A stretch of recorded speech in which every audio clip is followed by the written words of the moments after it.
ځکه هلته د دین د حفاظت په خاطر باندې دا کار کوي. بدعت پرېښودل په هغه صورت کې چې لکه بعضې صوفیان چې دا عقیده ده چې هغوی پستې جامې په اصطلاح باندې کتان او دا جامې نه وو، دا کپړې نه وو، او کوشش کوي چې داسې جامې وغوړي چې ټولې زګې زګې او کلکې یا خوراک نه کوي، خاص قسم غوښه به نه خورم، فلانې څه نه خورم،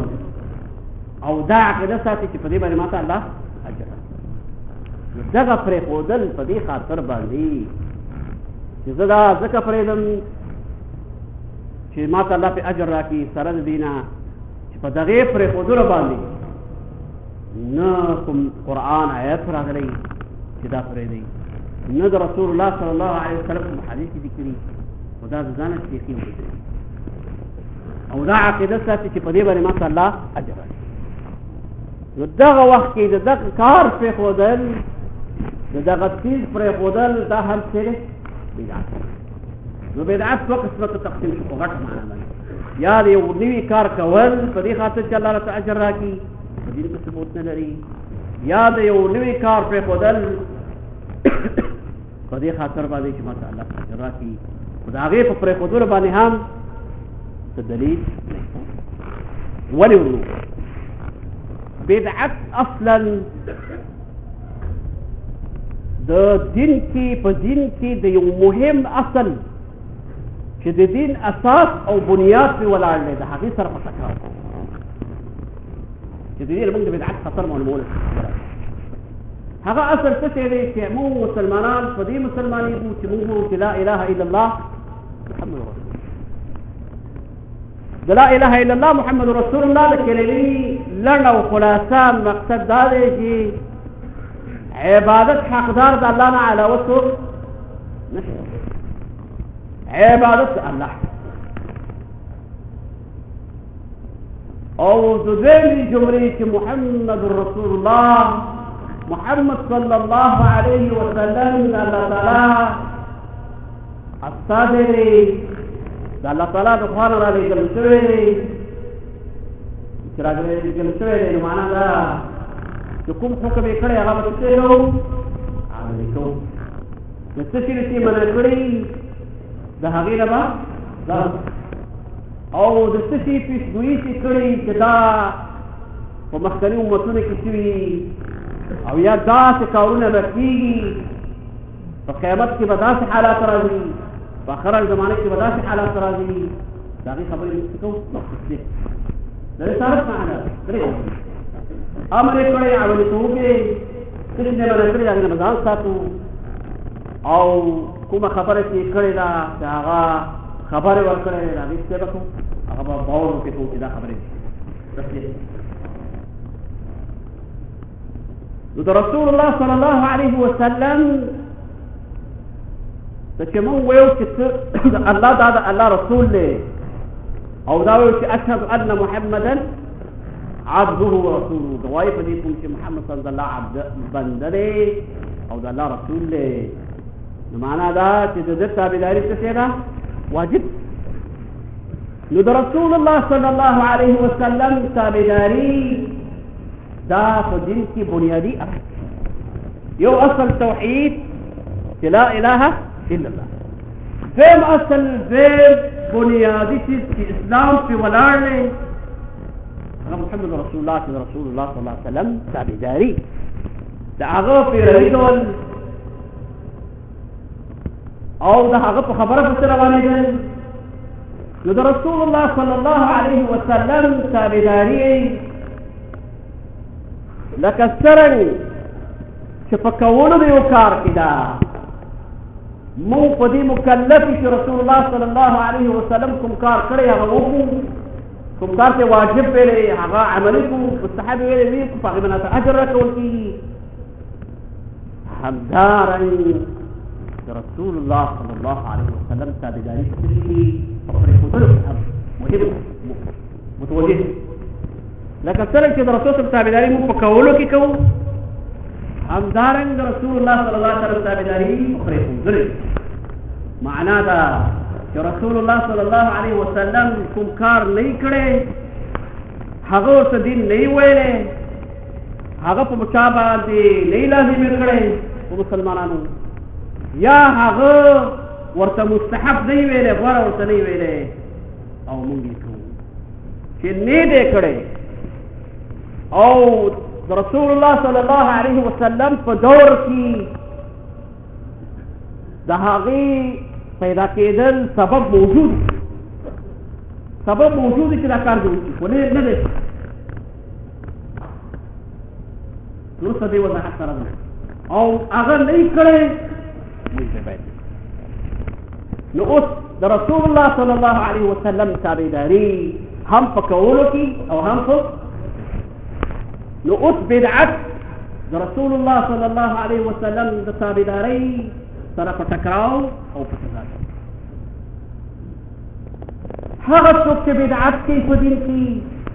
د ځانه داسې یو کار کوي چې هغه کار په شریعت کې ثبوت نه لري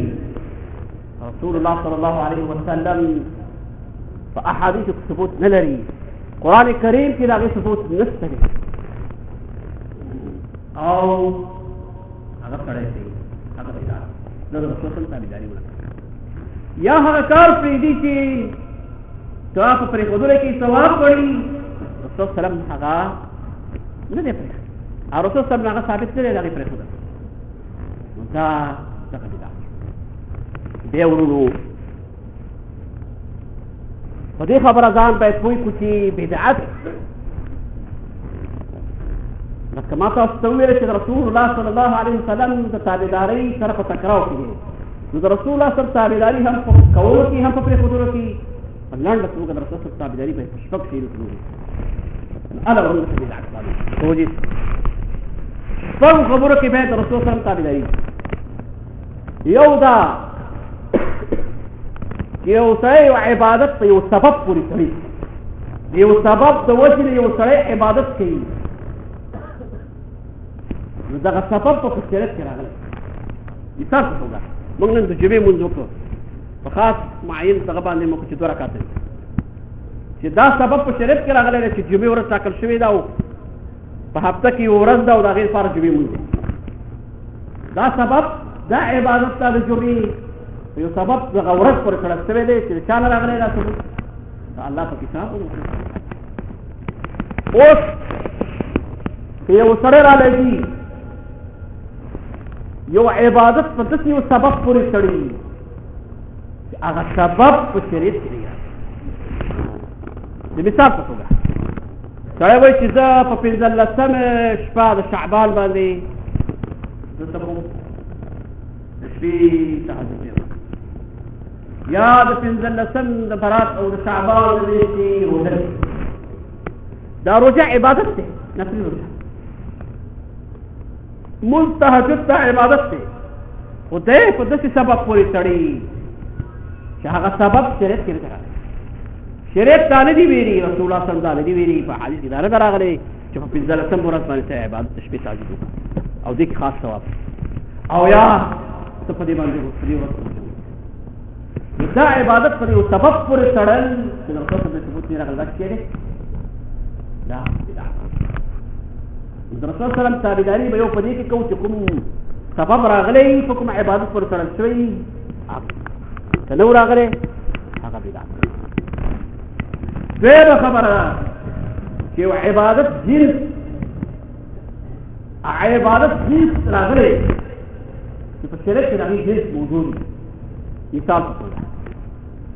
یو سړی رالېږي د لوی اختر په ورځ باندې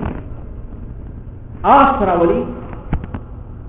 او په آس باندې قرباني آس حلال علماء په اختلاف د صحیح دار حلال دی مثلا وخره احادیث کې صحیح ثابت دي ځینې علماء ته حرام وایي صحیح دار صحیح خو لیکن قرباني په آس باندې کول نه دي داسې نه دي راغلي په قرآن او سنت کې چې ته دې په آس باندې شی وکړې قرباني نو دا جنس ځکه قرآن کې بهیمة الانعام راغلی بهیمة الانعام چارپایه څه وایو چې هغه اوښان دي او ګډې وزې او همدارنګه ویان غیر کې دا میکم داخليږي دا د جنس دی و یو سره راځيږي قرباني په اخر نو موږ دلته وو چې دا کار کړي بدعت ولې دا جنس دا جنس د اخ جنس په شریعت کې په دې باندې قرباني نه ده متوجه شوي دوه رسول سلام تابعداري په سبب کې چې پر عبادت تړو کوم سبب پورې باید هغه په ثبوت سره کېږي په جنس کې چې دغه جنس عبادت راغلی دوا درېمه خبره ده کیفیت او طریقه ورور متوجه عبادت اصل کې شته خو طریقه د ځاله باندې ایجاد اصل عبادت دا مثال په توګه مو دا او داس یو سره را لګي او سرچپا د سره کې اور کیږي او به راځي او به سره او داس ته وایي په دې کې به او داس راغلي نه ده نو کیفیت رسول الله صلی الله علیه وسلم نه ثابت نو هغه عمل هم کړي بدعت نو رسول الله صلی الله علیه وسلم تابعداري به هم پکې کړو عبادت په طریقه کې به هم مونږ رسول الله صلی الله علیه وسلم څنګه کړی دی رسول الله صلو کما رأیتمونی اصلي تاسو د سیمه کوي لکه چې ما وګورئ څنګه کوم حج بارک وایي چې تعلموا مني مناسککم د معنا هغه افعال حج ذکري حج رسول الله صلی الله علیه وسلم په سرغې باندې یو علت داو صحابه راګړو جمع دا رسول الله عمل بي رسول الله تربیه کړه ویل دا باندې کله ور کړی دا او عبادت کومه طریقه کړی نو سلام وایي چې تاسو حج کارونه په دې طریقه وکړئ رسول الله صلی الله علیه وسلم دا او داس په دې ځای کې کتاب د څوک پاک کړو او داس یو زماره راځو نو ګورو نو دا کیفیت ته هم په هغه کیفیت درلو رسول الله نو په هیڅ یو عبادت کې بدل ځانا طریقه ده بل سره ذکر دې ذکر الله اکبر لا اله الا الله لا حول ولا قوه الا بالله الحمد لله سبحان الله ذکر خود ځان په کې کیفیت راولو جماعت کې راځم کیږي او یو ذکر راځم کیږي او اوچت आवाज باندې الله اکبر سبحان الله الحمد لله لا اله الا الله لا حول ولا قوه الا بالله دغه عمل چې دې لپاره راځم کېدل په اوچت आवाज باندې ویل دې لپاره تعین نو دا رسول الله صلی الله علیه وسلم ثبوت دی قران کریم کې دې چې سره ذکر په دغه طریقه کې دا به تاسو چیرې یو سره راځي هغه وایي چې دې په دې الله اکبر لا اله الا الله شرعي اذکار کوم چې شرعي اذکار رسول الله صلی الله علیه وسلم کلمه لا اله الا الله ورسول الله وله ذکر وحضر كل شيء قدير سبای اذکار بذانی اذکار جمعه نو سره اذکار خود سره راځي اذکار کیفیت بدلی او الفاظ بدلی وایي چې نه بس الله الله الله الله الله دا بدعت رسول الله صلی الله علیه وسلم د دې ثبوت سره راغلی چې ذکر الله الله الله الله الله الله اذکار غلط الله معنا اکبر ویلي سبحان الله پاکیدا الحمدلله لا حمد فت لا اله الا الله عبادت حقدار بل نستر جمله كلها الله الله د دې نه پسې غټ خطرناک بدعت ثاني چې به هو باید څه په عقیده ساتي چې دا سبحان الله الله اکبر دا وایي د عام خلکو دغه ذکر دی خاص خلک ذکر څه کوي وایي الله او به چې به په ډېر خاص نه لږ څه وایي هو نو به کوم دې تاسو بیا وازونه وایي کوم شکل باندې دلته ورونو ولې موږ ته بدعت نو ذکر څه کوي خو دغه کیفیت ته ځان ایجاد ول دغه طریقې ته ځان ایجاد ول دا څه کوي بدعت درېمه خبره په دغه لحاظ کې تاریخي با هم په کیفیت عبادت وکړو په هغه طریقه به کوو چې رسول الله پوښوي درې څلورم دا ورو یو عبادت دی چې هغه په یو معین